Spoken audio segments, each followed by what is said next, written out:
Hey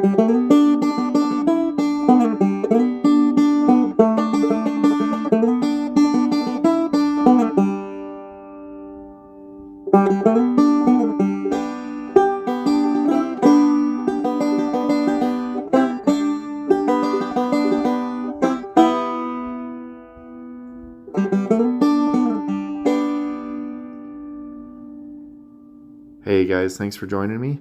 In today's video, as promised, I'm going to be showing you guys how to tie in wing buds into your chironomids. This certainly has been a game changer for me. I'll be using Semperfli Nano Silk. This is 30 denier, 18/aught, in both black and white. For the butt section of this fly, I'll be using Togens Chironie Skin in red. For the ribbing section, I'll be using UTC Ultrawire in silver. This is size small. For the Goose Biots, the wing buds, I'll be using Semperfli's Natural Range Goose Biots. You can use cinnamon, or their brown color as well is awesome. And then to coat the fly, I'll be using GULFF Thin Min resin. For these chironomids, I do like to use Togens curved Nymph.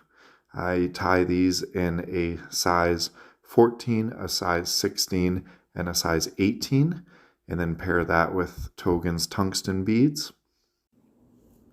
There's been a lot of debate out there over the years over whether to tie your chironomids with these wing buds or with just a thread thorax.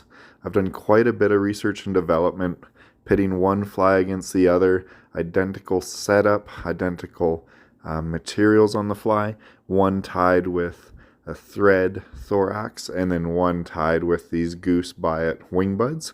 And time again, I find I'm getting many more takes with the Goose Biots. They look identical to the natural samples that you'll throat sample out of the fish. And just even for a vote of confidence, I like fishing these wing bud chironomids. They take me a little bit longer to tie. I'm a bit of a perfectionist, but if I'm going to fish something, I want to have complete confidence in that fly and make sure that my time on the water is as productive as possible. So I highly recommend watch this video, replay it, learn this technique. It is pretty simple. Just take your time, and I assure you, you'll have some great results.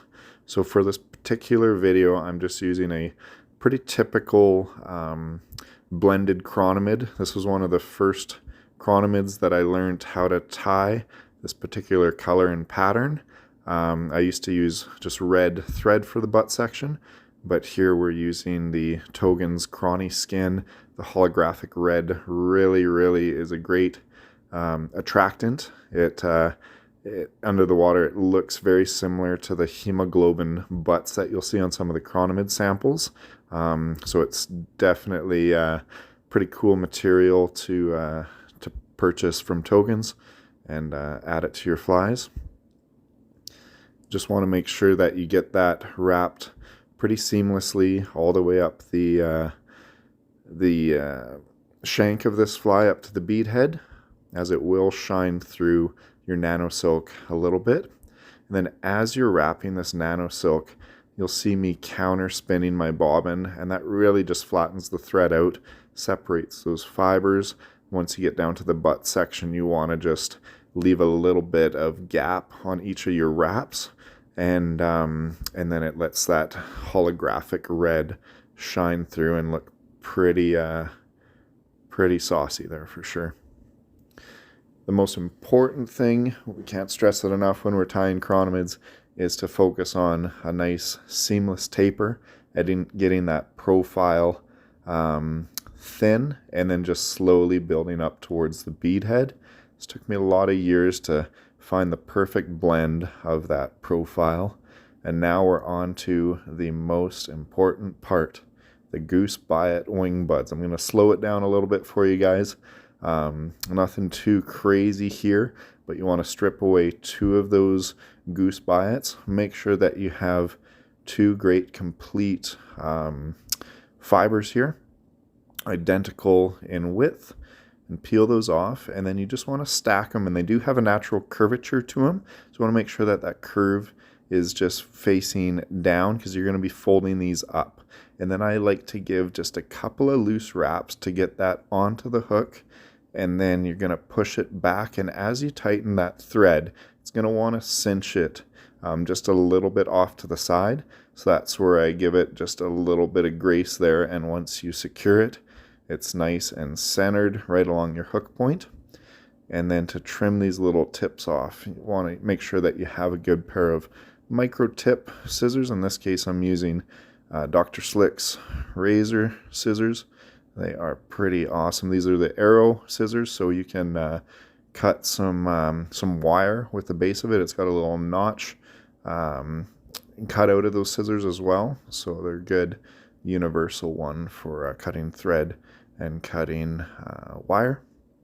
With this Nano Silk, I always stress, do not use your good scissors when you go to cut it. It will dull them over time, so just make sure that you either have a razor blade when you're cutting that thread, or a good pair of all-purpose scissors. And then you can finish building up a little bit of a taper after those goose biots are tied in. That looks pretty darn good there.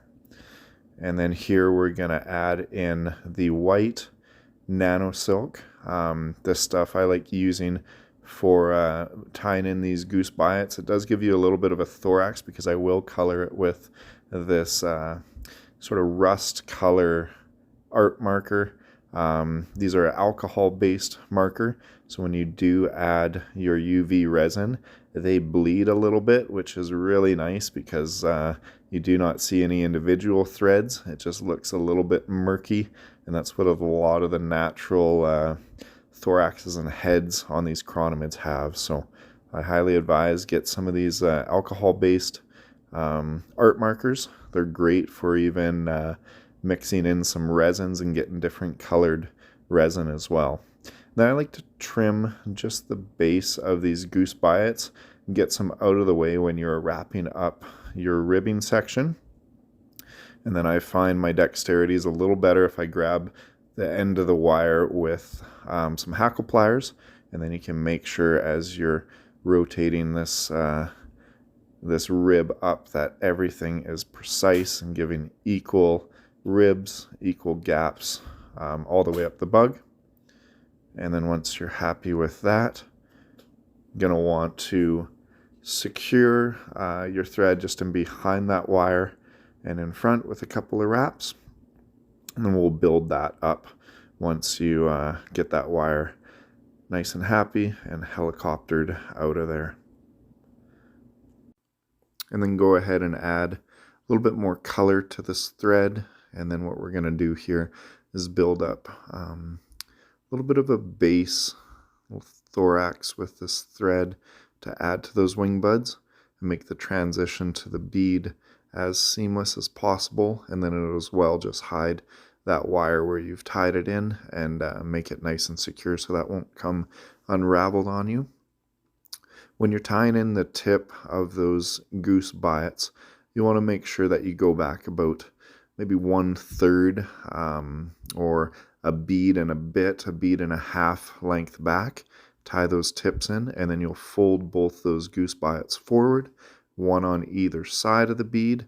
Make sure that they're nice and even. You kind of want them rising up from the bottom of the fly to about the mid part of that bead. Take your micro tip scissors and cleanly cut as close to that thread as possible where you've tied it in.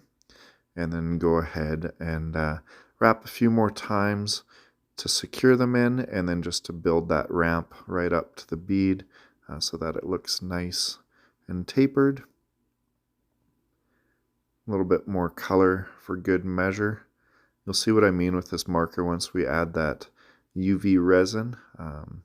Bleeds nicely, and then as you're finishing your last few wraps, you want to straighten out that Nano Silk, let it lay as flat as possible, and a couple whip finishes to finish off this fly. Here we're going to use GULFF Thin Min for my UV resin. This stuff is pretty slick. You don't need a ton of it to finish the fly.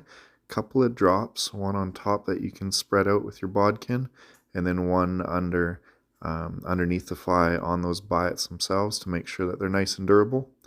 These flies, that's the goal. They will get chewed up if you do have a good day, but they don't cost too much to tie, and they certainly don't take a ton of time once you've mastered this technique.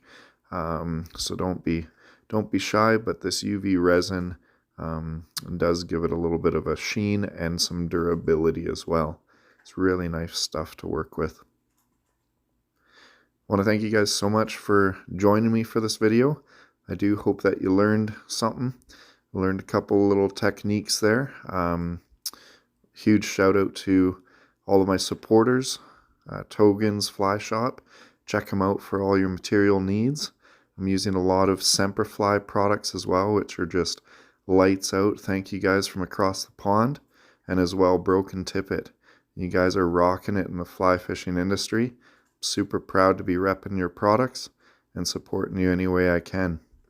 Thank you guys so much for watching, and if you see me on the waters, come say hi, and I might even have a fly or two to donate to you. Take care, guys.